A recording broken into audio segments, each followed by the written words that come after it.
किस्सा तोरे बहिनिया केने होता पेठोली आई नवरात घरे माई के बोलोली सतोरे बहिनिया केने बाता पिठोले। अच्छा आई नवरात घर माई के बुलोले और कि खोई चभारब सा तो जनी के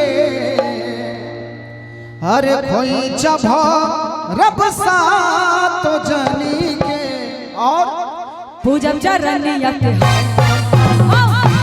भरब सा तो जन के पूजम चरनिया के अरे सतोर बहिनिया के देवता पेठोली आई नवरात घर माई के बुलोले।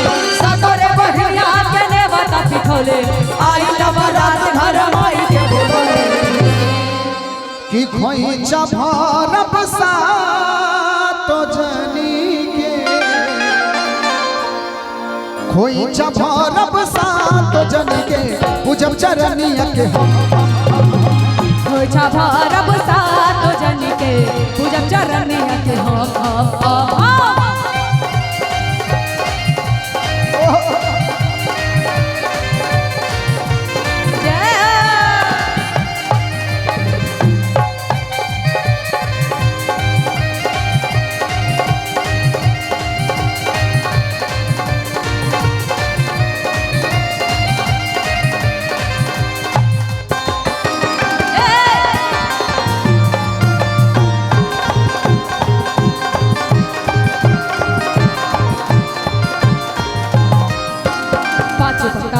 बाबा पाँच गो सुपरिया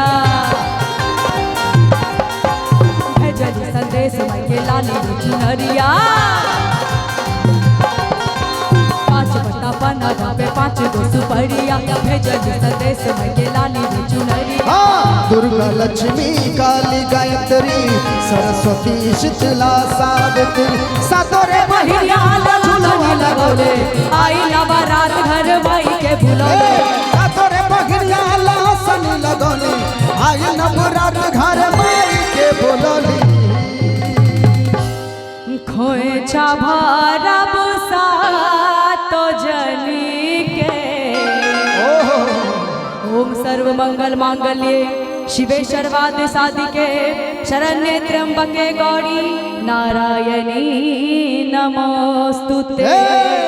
कि खोई भरब सा तो जनी के पूजब चरनिया के खोई भरब सा तो जनी के पूजब चरनिया के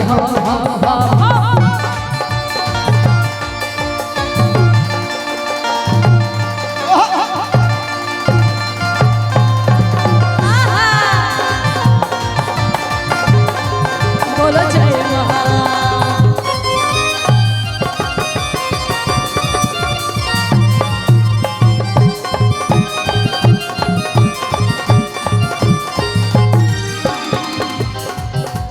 बाघ से रे हंस उल्लू नीम के सवारी राजा कहे सातो बहनी आई है मोर दुआरी।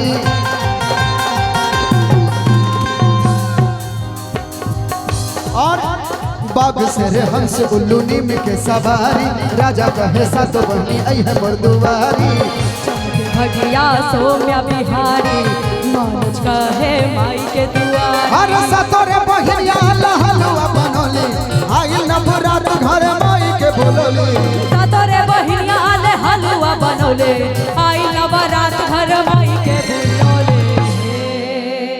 अरे खोई भरब सा तो जनी के खोए भरब सा तो जन के पूजब चरनिया के